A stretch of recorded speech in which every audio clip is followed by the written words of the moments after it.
সালামুন আলাইকুম তিবতুম মুবারাকাতান তয়্যিবা সুবহানাকা লা ইলমা লানা ইল্লা মা আল্লামতানা ইন্নাকা আনতাল আলিমুল হাকিম আলহামদুলিল্লাহিল্লাযী হাদানা লিহাযা ওয়া মা কুন্না লিনাহতাদিয়া লাউলা আন হাদানাল্লাহ রাব্বি ইশরাহ লি সাদরি ওয়া ইয়াসসির লি আমরি ওয়াহলুল উকদাতাম মিন লিসানি ইয়াফকাহু কাওলি রাব্বি জিদনি ইলমা রাব্বি আউযু বিকা মিন হামাযাতি শায়াতিন ওয়া আউযু বিকা রাব্বি আন ইয়াহদুরুন বিসমিল্লাহির রহমানির রহিম আল্লাহু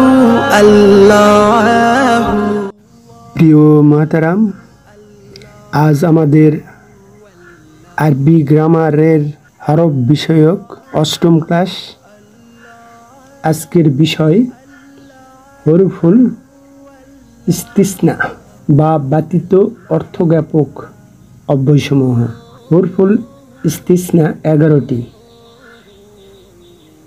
ইল্লা, গাইরা, সিওয়া, সাওয়া, হাসা, খলা, আদা, মা খলা, মা আদা, লাইসা, লা ইয়াকুন। এগুলোর মধ্যে কয়েকটি কোরআনুল কারিমে বেশি ব্যবহৃত, অন্যগুলোর ব্যবহার নাই বললে চলে। যেগুলোর ব্যবহার বেশি সেগুলো হলো ইল্লা, গাইরা, লাইসা। অন্যগুলোর ব্যবহার আরবি গল্প সাহিত্যে, কবিতায় এবং ফিকহ শাস্ত্রে। এগুলো আবার তাদের ধরন অনুসারে 3 ভাগে ভাগ করা হয়েছে। যেমন 1 নম্বর দেখুন, ইসমে ইস্তিসনা 3টি: গাইরা, সিওয়া ও সাওয়া। ফেলি ইস্তিসনা 7টি: হাসা, খলা, আদা, মা খলা, মা আদা, লাইসা, লা ইয়াকুন। এবং হরফু ইস্তিসনা 1টি, ইল্লা। ইস্তিসনা দিয়ে যে বাক্য হয় তার 3টা অংশ। দেখুন 1 নম্বর, যা থেকে একটি জিনিসকে অনেক জিনিস হতে পৃথক করা হয় তাকে মুস্তাসনা বলে। 2 নম্বর, যার থেকে পৃথক করা হয় তাকে মুস্তাসনা মিনহু বলে। এবং 3 নম্বর, যে শব্দের মাধ্যমে এগুলো পৃথক করা হয় তাকে হরফু ইস্তিসনা বলে। উদাহরণ দেখলে বিষয়টি আরো পরিষ্কার হবে। উদাহরণটি হলো, সকল ছাত্র আসলো করিম ব্যতীত। এখানে করিম হবে মুস্তাসনা, মানে করিমকে বাদ দেওয়া হয়েছে। আর মুস্তাসনা মিনহু হলো সকল ছাত্র, অর্থাৎ সকল ছাত্র থেকেই বাদ দেওয়া হয়েছে, সকল ছাত্র থেকেই বাদ দেওয়া হয়েছে। সেই জন্য সকল ছাত্র হবে মুস্তাসনা মিনহু। আর এই দুটা মুস্তাসনা এবং মুস্তাসনা মিনহু বাদ দেওয়া হলো কোন শব্দ দিয়ে? ব্যতীত বা ইল্লা দিয়ে। এই জন্য ইল্লাটা হরফ ইস্তিসনা। এখন আমরা দেখব মুস্তাসনার ইরাব বা স্ট্যাটাস বা কারক কি হবে।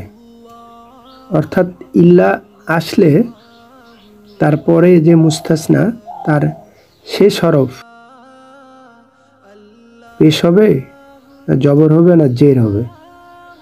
এটা একটা নিয়মের মধ্যে হয় আরবি গ্রামারে।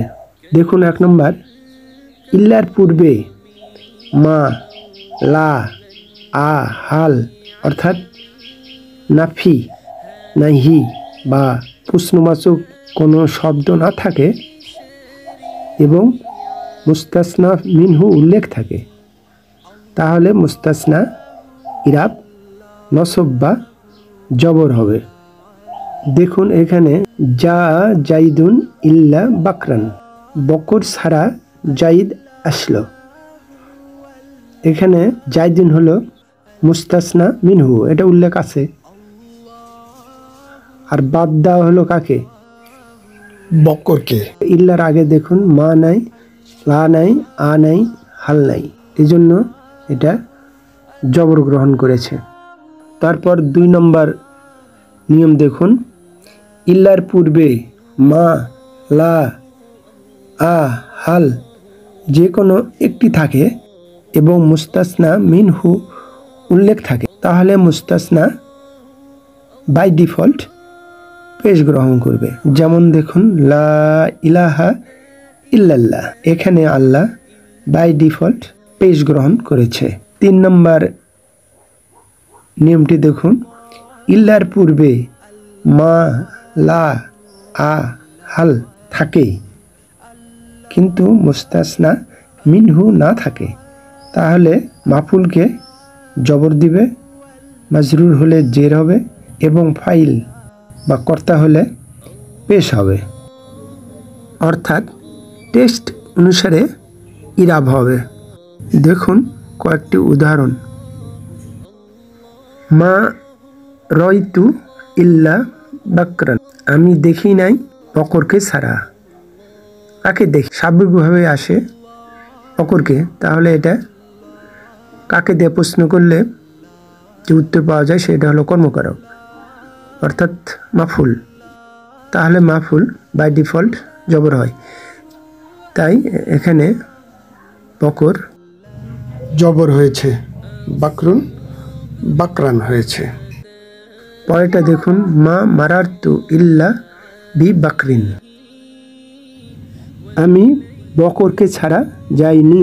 এখানে বাকরুন মাজরুর হয়েছে বি হরফ জার আসার কারণে, এই জন্য এখানে হরফ জার তার ইসমকে মাজরুর করে স্বাভাবিক অবস্থায়, তাই বকর জের গ্রহণ করেছে। পরেরটা দেখুন, জানি ইল্লা জাইদুন, বকর ছাড়া আমার কাছে কেউ আসেনি। এখানে যা হলো ফেল বা ভার্ব, আর এর কর্তা হলো জাইদ, জাইদুন, এই জন্য কর্তা হওয়ার কারণেই এটা পেশ হয়েছে। একটা বিষয় প্রিয় মহতারাম লক্ষ্য করুন, এই তিনটারই মুস্তাসনা মিনহু নাই।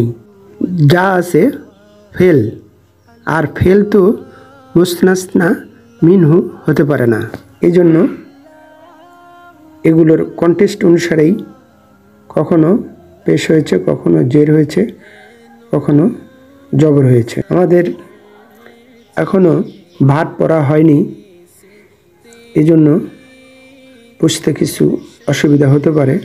পরবর্তীতে যখন আমরা ভার্ব বা ফেল পড়ব তখন বিষয়টা আরও পরিষ্কার হবে। এখন দেখি ফেলি ইস্তিসনা, যে 7টি ফেলি ইস্তিসনা আছে সেই 7টির পরে মুস্তাসনা সবসময় জবর গ্রহণ করে। এখন দেখি ইসমি ইস্তিসনা, ইসমি ইস্তিসনার পরও মুস্তাসনা জবরবিষ্ট হয়, কিন্তু যে ইসমি ইস্তিসনা আছে গায়রা, সিওয়া, সাওয়া, এই গায়রা হলো মুরাব, অর্থাৎ ফুললি ফ্লেক্সিবল, এই নিজেই কখনো জবর, কখনো জের, কখনো পেশ গ্রহণ করে। বাকি দুটি সিওয়া আর সাওয়া এটা মাবনি, এটা নন ফ্লেক্সিবল, এই জন্য ওই দুটা যেভাবে আছে সেভাবে থাকবে। কিন্তু গায়রা নিজেই মুরাব, অর্থাৎ ফুললি ফ্লেক্সিবল, তাই এটা পেশ, জবর, জের তিনটাই গ্রহণ করবে কন্টেক্সট অনুসারে। উদাহরণ আপনারা দেখতে পারেন সূরা বাকারার 59 নম্বর আয়াত, সূরা আনআম 6 নম্বর সূরা 46 নম্বর আয়াত এবং সূরা ফাতিহা 1 নম্বর সূরার 7 নম্বর আয়াতে এগুলোর উদাহরণ পাওয়া যাবে এবং কোরআনুল কারিমে আরও এরকম উদাহরণ আছে। প্রিয় মহতারাম, আমাদের পথ অনেক দীর্ঘ। আমরা কোরআনুল মাজিদ শব্দে শব্দে শেষ করব ইনশাল্লাহ। ততদিন আমাদের সাথে ধৈর্য, সাহস এবং খোলা মনে আমাদের সাথে থাকুন। আর আপনার মাল সম্পদ এবং সময় আল্লাহর রাস্তায় ব্যয় করুন। অযথা ভিন্ন চ্যানেলে সময় ব্যয় করবেন না। প্রিয় মহতারাম, আজ এই পর্যন্তই। অমা তৌফিকি ইল্লা বিল্লাহ, আলাইহি তাওয়াক্কালতু ওয়া ইলাইহি উনীব। এই চ্যানেলটি ভালো লাগলে প্লিজ একটি লাইক দিন, সাবস্ক্রাইব আইকনটিতে প্রেস করুন, পাশের অল আইকনটিতে ক্লিক করুন। মাশা আল্লাহ, লা কুওয়াতা ইল্লা বিল্লাহ। আসসালামু আলাইকুম ওয়া রাহমাতুল্লাহ। আল্লাহ হাফিজ।